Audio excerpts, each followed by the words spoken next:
پڑھے کہ ماتھے پر محراب بڑے بڑے نشان پڑ جائیں، لیکن ان 10 میں سے کسی ایک کے بارے میں بغض لے کے مر گیا تو اللہ اس کے منہ کے بل جہنم میں گرا دے گا۔ یہ ایسے لوگ ہیں۔ ان پھر 10 میں اللہ نے 4 کو آپ کا مشیر بنایا، وزیر بنایا، آپ کا نائب بنایا اور خلافت راشدہ کو ان کے ذریعے سے سجایا۔ پھر ان میں سے 2 کو اپنے نبی کے پہلو میں جگہ عطا فرمائی، ایک طرف ابو بکر اور ایک طرف ایک یہ ترتیب بتاتے ہیں تو یہ اللہ کے نبی کی قبر ہے اور سیدھے ہاتھ ابو بکر ہے، الٹے ہاتھ عمر ہیں۔ ایک اور ترتیب ہے کہ یہ اللہ کے نبی کی قبر ہے، یہ ابو بکر ہے اور یہ عمر ہے۔ یہاں اللہ کے محبوب تھوڑا سا نیچے ابو بکر، پھر تھوڑا سا نیچے عمر، یوں محمد رسول اللہ صلی اللہ علیہ وسلم، پھر ابو بکر، پھر عمر، یوں ایسے تھوڑا تھوڑا پیچھے۔ نبی کے کندھے کے پاس ابو بکر کا سر، پھر ابو بکر کے کندھے کے ساتھ عمر کا سر، پھر ایک جگہ خالی ہے جہاں عیسیٰ علیہ السلام کی قبر بنائی جائے گی۔ یہ اماں عائشہ کا حجرہ ہے، یہ وہ ام المومنین، یہ وہ ماں ہیں جن کے حجرے کو میرے نبی کے گھر کا شرف ملا، میرے نبی کے مزار کا شرف ملا، اور کائنات کے افضل ترین انسانوں کو وہاں قیامت تک رہنے کا شرف ملا۔ اور یہ وہ جگہ ہے جہاں 70,000 فرشتہ صبح آتا ہے اور شام تک درود و سلام پڑھتا ہوا شام کو چلا جاتا ہے، پھر شام کو 70,000 فرشتہ آتا ہے اور صبح تک وہ درود و سلام پڑھتا ہے، پھر وہ صبح چلا جاتا ہے۔ صبح شام باریاں بدلتی ہیں، 70,000 صبح سے شام، 70,000 شام سے صبح۔ جو ایک دفعہ آتا ہے وہ دوبارہ واپس نہیں آتا۔ تو اللہ تعالیٰ نے حضرت محمد صلی اللہ تبارک و تعالیٰ علیہ وسلم کے لیے ایک فضا بنائی، ایک نظام بنایا۔ ایک اور بات بتاؤں، عدنان، آپ کے نسل میں آپ کی پیڑھی میں ایک شخص آتے ہیں عدنان، محمد بن عبداللہ بن عبد المطلب بن ہاشم بن عبد المناف بن قصی بن کلاب بن مرہ بن کعب بن لوئی بن غالب بن فہر بن مالک بن نظر بن کنانہ بن خزیمہ بن مدرکہ بن الیاس بن مزر بن نزار بن معد بن عدنان۔ یہ عدنان ہے میرے نبی کے دادوں میں ایک نام ہے عدنان۔ عدنان سے آگے بھی پیڑھی ہے، بن اوس بن حنیفہ بن سلامان بن عوس بن بوس بن قموال بن ابی بن عوام بن ناشد بن حیزا بن بلداد بن یدلاف بن طارق بن جاہن بن ناحش بن ماخی بن حیثی بن عبقر بن عبید بن الدعاء بن حمدان بن سنبر بن یثربی بن یحزن بن یلحن بن ارعوا بن حیزی بن زیشان بن عیسر بن اقناد بن ایہام بن مقصر بن ناہد بن زارع بن سمی بن مزی بن عوض بن عرام بن قیدار بن اسماعیل بن ابراہیم بن آذر بن ناحور بن سروش بن رعور بن فائش بن عاذر بن ارفشاد بن سام بن نوح بن لامک بن متوشالح بن ادریس بن یرد بن ملہلئیل بن قینان بن آنوش بن شیخ اور بن آدم علیہ السلام۔ یہ میرے نبی کا نسب نامہ ہے، یہ میرے نبی کی پیڑھی ہے۔ عدنان تک سب متفق علیہ، عدنان سے آگے اختلافی ہے، لیکن محمد بن اسحاق اور امام بخاری اس کی تائید فرماتے ہیں۔ لہذا بڑے بڑے سیرت کے صحابہ نے آپ کا یہ سارا نسب نامہ اپنی کتاب کی زینت بنایا ہے۔ اختلاف کے باوجود اس کا اتنا وزن ہے کہ ہر بڑی سیرت کی کتاب میں یہ نسب نامہ درج ہے، موجود ہے۔ یہ میرے محبوب کی نسل ہے، اس کو اللہ تعالیٰ نے یوں صاف ستھرا کرتے کرتے کرتے کرتے کرتے جب ہر چیز اپنی انتہا کو پہنچی تو اللہ نے محمد رسول اللہ صلی اللہ تعالیٰ علیہ وسلم کا وجود عطا فرما دیا۔ میرے بھائیو، باقی بات تو انشاءاللہ کل بھی ہم ادھر ہیں، پرسوں بھی ادھر ہیں، 2 دن اور بھی انشاءاللہ اللہ تعالیٰ نے توفیق دی اور ہمت شامل حال رہی اور آپ بھائی آتے رہے تو انشاءاللہ 2 دن میں یہ میں بات اپنی مکمل کرنے کی کوشش کروں گا۔ ابھی تو میں اپنی آخری بات پر جاتا ہوں کہ اللہ نے یہ جو 1.25 لاکھ نبیوں کا سلسلہ چلایا، یہ کیوں چلایا؟ انہوں نے پتھر کھائے، کوئی ذبح ہو گئے، کوئی قتل ہو گئے، کوئی سولیوں پہ چڑھ گئے، کوئی آروں سے چیر دیے گئے.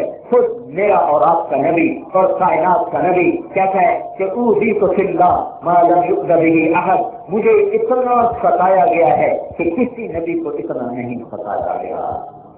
نبی کی آمد کا مقصد تھا کہ لوگ ظلمت کی راہیں چھوڑ کر ایمان کی راہوں پر آئیں، لوگ اندھیروں سے نکل کر اجالوں پر آئیں، لوگ شیطان کی غلامی سے نکل کر اللہ کی غلامی پر آئیں، لوگ نفس پرستی سے نکل کر اللہ پرستی پر آئیں، لوگ دنیا کو مطلب بنانے کی بجائے اللہ کو مطلب بنائیں، اور لوگ دنیا کو مسافر خانہ سمجھیں اور آخرت کو ہمیشہ کا گھر سمجھیں. نبی اس سے جان چھپاتا تھا. وہ انہیں گزرا والے کی چیزیں نہیں بتاتا تھا، وہ انہیں موت کے بعد کی چیزیں بتاتا تھا. ہاں، وہ انہیں ترتیب زندگی بتاتا تھا، گزرا والے میں زندگی گزارنی کیسی ہے، لیکن انہیں جنت کا شوق دلاتا، جہنم کا خوف دلاتا، انہیں موت کا مسافر بناتا، اور انہیں وہ پاکیزہ زندگی سکھاتا کہ فرشتے بھی ان کے پیچھے رہ جاتے اور فرشتے بھی ان کی گرد تکتے رہ جاتے. میرے نبی نے کہا ترکتکم علی محجۃ بیضاء لیلھا کنہارھا لا یزیغ عنھا الا ھالک، میں تمہیں ایک روشن شاہراہ پہ چھوڑ کے جا رہا ہوں جس میں رات نہیں آتی، دن ہی دن ہے، جو اس سے ہٹے گا وہ ہلاک ہو جائے گا. میرے نبی نے 23 سال کی محنت سے ایک دین ہمیں عطا کیا، اللہ نے اتارا، میرے نبی نے پیش کیا، اللہ نے میرے نبی کے دل پر اتارا، میرے نبی نے زبان کے ذریعے سے ادا کیا. 1.25 لاکھ نبیوں نے، 1.25 لاکھ صحابہ نے اپنے سینے کھول دیے اور اس کو اپنے اندر سمایا. وہ قلباً اور غالباً وہ نبی کے فرمان کا نمونہ بنے، ظاہراً اور باطناً نبی کے فرمان کا نمونہ بنے. وہ جہاں رہے، جس جگہ رہے، وہ ہدایت کا مینار اور روشنی کا مینار بن کے رہے. اور جب وہ دنیا سے گئے تو ان کی قبریں بھی ہدایت کا نشان بن گئی. سلطان محمد فاتح جس نے ترکی کا شہر استنبول فتح کیا، میرے نبی کی آمد سے کوئی 700 سال کے بعد، 800 سال کے بعد استنبول فتح ہوا ہے. ابو ایوب انصاری رضی اللہ تعالی عنہ وہ 60 ہجری میں استنبول کے جہاد میں انتقال فرمایا اور وہاں ان کی قبر بنی. اس پر 800 سال گزر گئے. محمد فاتح نے استنبول فتح کیا، ان کی قبر کی تلاش ہوئی، قبر نہیں ملی، زور لگا بیٹھے، گرد و غبار، گردش کے دوران زمانے کے انقلابات نے کہیں ٹیلا بنا دیا، کہیں ہموار کر دیا، کہیں سودے کھڑے ہو گئے، کہیں گڑھے بن گئے. یہ نشیب و فراز تو چلتا ہی رہتا ہے. تو آگے آ گئے تو وہاں ایک بہت اللہ کے تعلق والے، مجھے ان کا نام بھول گیا، ان سے عرض کیا گیا کہ حضرت آپ ہماری مدد فرمائیں، ہم چاہتے ہیں وہ قبر کہیں ڈھونڈ لیں. تو انہوں نے قلعے کی جو تفصیل تھی اس پہ بیٹھ کے مراقبہ کیا. پھر انہوں نے ایک جگہ کی نشاندہی فرمائی، کہا یہاں کھودو. جب کھدائی کی تو کوئی 8-10 گز کی کھدائی کے بعد نیچے سے قبر نکل آئی صحیح سلامت. تو محمد فاتح نے پوچھا کہ آپ کیسے کہتے ہیں کہ ان کی قبر ہے؟ تو سارا کفرستان تھا اس کو. تو انہوں نے ارشاد فرمایا میں دیکھ رہا ہوں اس قبر سے لے کر آسمان تک نور ہی نور ہے. یہ ابو ایوب کے سوا اور کسی کا نور نہیں ہو سکتا ہے. تو ان کے مرنے کے بعد ان کی قبریں نور کا نشان بن گئی اور ہدایت کا پیغام بن گئی. تو اللہ کے محبوب نے ہمیں ایک دین دیا، صحابہ نے اپنے خون سے، پسینے سے، سینکوں سے پروان چڑھایا اور اگلی نسل تک پہنچایا. وہی دین دنیا اور آخرت میں کامیابی کی ضمانت اور نجات ہے، مردوں کے لیے بھی اور عورتوں کے لیے. عورتوں میں ان میں حرام بنت ملحان رضی اللہ تعالیٰ عنہ کی قبر قبرص میں ہے. قبرص ترکی کے ساتھ جزیرہ ہے. ایک قبر ہے تو مسلمانوں کے پاس، ایک ہے عیسائیوں کے پاس. تو یہ قبر ہے اس حصے میں جہاں عیسائیوں کی حکومت، اور آج بھی وہ قبر اس کے ساتھ مسجد بھی ہے اور آج بھی وہ وہاں لوگ جاتے ہیں. اور اب تک ان کی قبر بتا رہی ہے کہ پیغام حق کو سنانے کے لیے مردوں کے ساتھ عورتوں نے ہجرت کی اور یہاں تک بھی پہنچی ہیں. حضرت عبادہ بن صامت کی یہ اہلیہ ہیں اور حضرت عبادہ حضرت عثمان کے زمانے میں یہ جزیرہ فتح ہوا ہے اور اس میں یہ اپنے خاندان کے ساتھ تھی، تو وہیں ان کا انتقال ہوا، وہیں ان کی قبر بنی۔ آج تک وہ بتلا رہی ہے کہ یہ امت کیسے اللہ کے پیغام کو سنانے کے لیے دنیا میں پھری ہے اور پیغام ہر دنیا میں گونجا ہے، کہ وہ لوگ تھے جنہوں نے جان مال کو وقف کر دیا اپنے محبوب کے پیغام کو دنیا میں سنانے کے لیے، کہ ایسے 1.25 لاکھ کا مجمع تھا اور اس میں اللہ خوش ہو رہا تھا۔ میرے نبی نے کہا عرفات کے میدان میں اس وقت اللہ میرے صحابہ کو دیکھ کے خوش ہو رہا ہے، اور عمر بن خطاب سے خاص طور پر خوش ہو رہا ہے، عمر بن خاص طور پر خوش ہو رہا ہے۔ 1.25 لاکھ صحابہ میں ایک واحد شخص ہے جو مراد ہیں، باقی سارے مرید ہیں۔ تو مراد چاہنے والے ہیں، چاہنے والے، اور مراد جس کو چاہا جائے، باقی سب اپنے ارادے سے ایمان لائے۔ عمر کے لیے میرے نبی نے جھولی پھیلائی اور ہاتھ اٹھائے، اور بدھ اور جمعرات کی درمیانی رات تھی جب ابوبکر صدیق کو قریش نے مارا، اور اتنا مارا کہ وہ مرنے کے قریب ہو گئے۔ پھر جب وہ پہنچے اپنے نبی کے دربار میں تو اللہ کے نبی ان کو گلے لگا کے بہت روئے، دونوں روئے، سارے صحابہ روئے۔ ایسی بے بسی تھی کہ لگتا تھا ابوبکر انتقال کر جائیں گے۔ جب ان کو پچھلے پیر ہوش آیا، بنو تیم نے حرم میں آ کے اعلان کیا اگر ابوبکر مر گیا تو ہم اس کے بدلے میں عتبہ بن ربیعہ کو قتل کریں۔ ایک بڑی فضا خوفناک بن گئی تھی۔ رات کے آخری پیر ہوش آیا تو